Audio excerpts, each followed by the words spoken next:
keras Pak. Jadi kalau dibandingkan dengan jati pohon itu hampir sama Pak.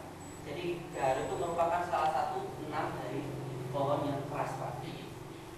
Tetapi nilai ekonomisnya sangat tinggi untuk gaharu ini Pak. Nanti akan saya jelaskan di akhir. Ini gaharu yang sudah usia 3-5 tahun. Di mana usia 3-5 tahun ini usia siap inokulasi dan usia siap panen. Ini gaharu yang usianya di atas 8 tahun Pak. Jadi itu yang alami Pak ya, itu gaharu hutan sampai 5 tahun Pak. Jadi inokulasi, gini, gaharu ini kalau alami ini langsung tumbuh di hutan, itu baru bisa menghasilkan gubal. Gubal itu ini Pak ya, gale Pak ya. Itu di atas umur 20 tahun Pak. Itu baru bisa menghasilkan gubal Pak, gale ya. Kita ngomongnya gubal Pak. Sedangkan teknik yang terbaru saat ini modern itu usia 3 tahun statistiknya Pak ya, dengan diameter 12 cm. Diameternya gini Pak, berarti untuk lebarnya 48 ya. Kurang lebih usianya itu adalah 3 tahun. Itu bisa kita inokulasi Pak.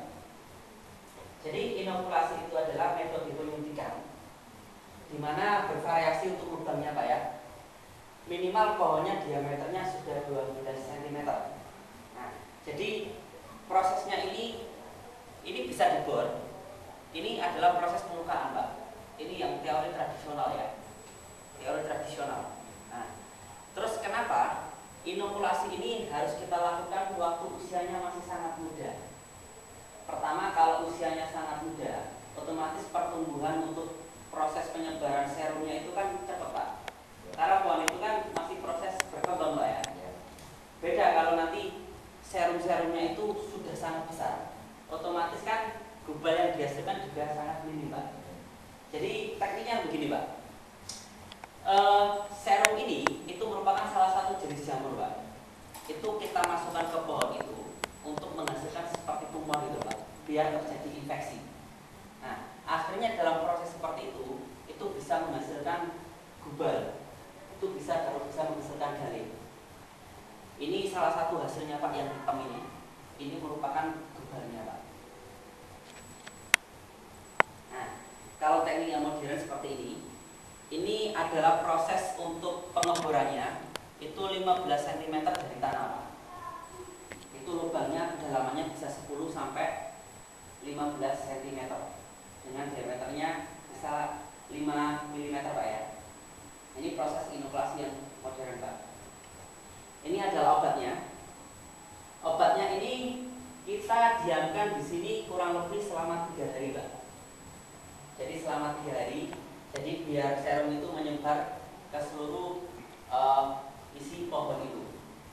Jadi gaharu itu kalau sudah diinokulasi dan diberikan serum itu sampai akarnya itu bisa menghasilkan gubal Pak. Kemudian ampasnya kita bisa jual ke pabrik gubal Pak ya. Jadi gaharu itu semuanya laku Pak. Mulai daunnya, keraknya sampai upas-upasnya itu bisa dijual. Jadi setelah diinokulasi kurang lebih 6-12 bulan, kurang lebih kan usia 4 tahun Pak ya, itu gaharu itu sudah siap panen Pak. Sudah siap panen. Jadi semakin lama jenengan semakin tidak dipanen, kurang lebih semakin besar gale yang dihasilkan Pak. Semakin hitam juga gale yang dihasilkan. Kalau semakin hitam itu berarti semakin mahal Pak. Karena menurut biasanya 6-12 bulan itu baru jenis kamudana Pak. Sedangkan harga kamudana sekarang itu per kilonya adalah 1 juta Pak. Kamudana Pak ya, yang murah ini. Jadi kamudana itu nanti dibagi beberapa macam Pak. Nah seperti itu. Semakin lama Anda untuk sabar, semakin hasilnya juga semakin mahal Pak. Dan satu pohon itu bisa menghasilkan 1-10 kg gale. Nah, ini kalau teknik tradisional dulu itu seperti ini Pak. Jadi pohon ini dipaku ya. Jadi ini dipaku Pak sampai ke seperti ini. Ini teknik yang lama Pak. Dipaku biar ini terinfeksi Pak. Nah, jadi teori yang lama itu seperti ini Pak, teknik yang lama. Jadi pohon kan tumbuh sampai besar ya. Baru ini artinya itu mereka menganggapnya itu adalah dilukai Pak. Jadi pohon itu terinfeksi sehingga menghasilkan seperti tumor. Nah, akhirnya terjadi gubal Pak. Jadi ini strukturnya seperti ini Pak. Ini lapisan paling luar. Ini bisa kita jual untuk dupo Pak. Ya, sampai ke dalam sini kamar dan lain-lainnya. Ini yang galingnya Pak. Itu kita belum bisa pastikan itu grade-nya A, B, C atau dan lain-lainnya ya. Karena harus dilihat dulu waktu pemanenan. Oke. Ini Pak gubal. Jadi yang sudah diinokulasi seperti itu. Warnanya ditambah. Jadi ini hasil-hasilnya. Ini merupakan minyak seperti ini yang sudah diekstrak. Jadi kayu ini sudah diekstrak menjadi minyak seperti ini Pak. Kira-kira Bapak berapa ini segini Pak? Ini kita membelinya dari Thailand, satu gini 6 juta Pak. Ini Bapak bisa cek ya. Jadi nanti saya beri promonya. Ini kita beli di Thailand itu segini 6 juta Pak. Perhitungannya bukan gram Pak, tapi tole Pak ya. Nah, ini lilin gaharu, kemudian serpihan batang gaharu. Kalau Bapak pernah mengaji di ustaz-ustaz seperti Arab, Bapak pasti bisa lihat di situ banyak gaharu Pak. Jadi itu minyaknya Pak, minyak gaharu, serpihan kulit batang gaharu, sabun gaharu, dan teh daun gaharu Pak. Ini hasil-hasilnya Pak. Ya. Jadi gini, ini kenapa bentuknya seperti ini? Karena letak galingnya seperti di sini Pak, di sini. Jadi tidak langsung tidak lurus Pak. Makanya itu kalau untuk memanennya kan harus hati-hati, harus dipilih Pak. Itu yang paling penting. Jadi tempatnya tidak terawat Pak. Karena gaharu ini kalau orang Kalimantan dan orang Irian itu bilang ini pohon gawe Pak ya. Jadi kalau nanam harus kerjasama dulu sama jin. Ada gitu ya. Orang jalur ganteng. Jadi ini Pak, ini adalah proses-prosesnya, di mana Bapak bisa lihat gaharu itu merupakan pohon yang paling mahal di dunia. Kebetulan memang ini sulitnya kita ambil untuk mendapatkan bibitnya Pak.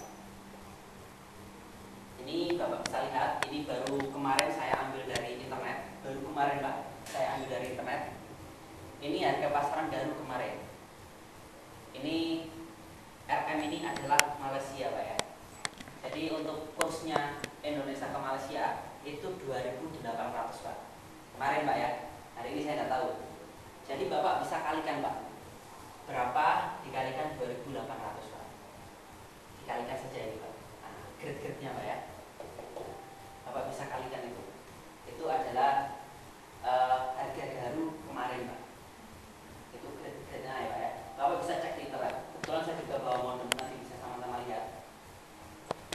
Nah, ini adalah statistik gaharu ekspor Indonesia Pak.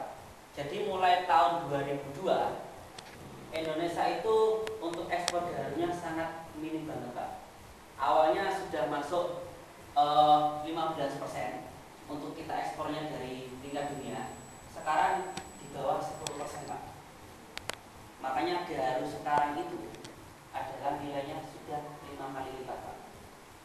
Kemarin saya ke Surabaya, ke pembeli saya namanya Bu Samsia. Bapak bisa kapan hari kalau mau main bisa saya tunjukkan.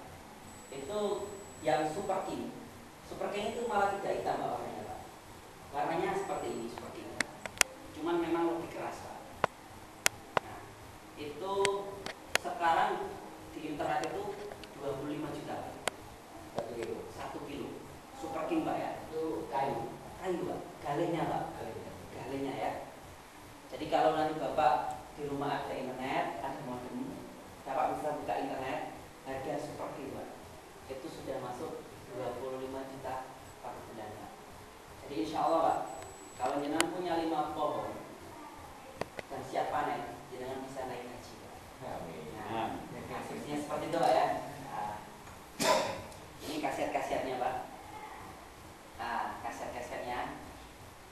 artinya kebetulan garam ini merupakan bahan dasar parfum Mbak ya, bahan dasar parfum. Jadi jikalau orang Arab masih hidup, berarti garam masih dibutuhkan Pak. Coba ya. Jadi ini proses-prosesnya Pak. Ini kalau ini kan penyulingan yang lama. Jadi kayu itu disuling kurang lebih 12 jam Pak, baru bisa menghasilkan minyak. Nah, jadi tidak di tanah yang berair dan tidak kabur ya, itu yang menentukan Pak. Ini Lumajang kita sudah masuk Pak di daerah 20. Kemudian nanti masuk di Sukodono, itu sudah proses ke sana Pak. Jadi memang garam ini adalah asing. Jadi orang itu untuk melihatnya itu juga masih asing Pak ya. Jadi ini kesempatan dan peluang untuk jenengan yang sudah mengetahui informasi ini Pak. Ini kita sudah masuk di Blitar juga Pak. Nah, kita sudah punya Paulo di sana.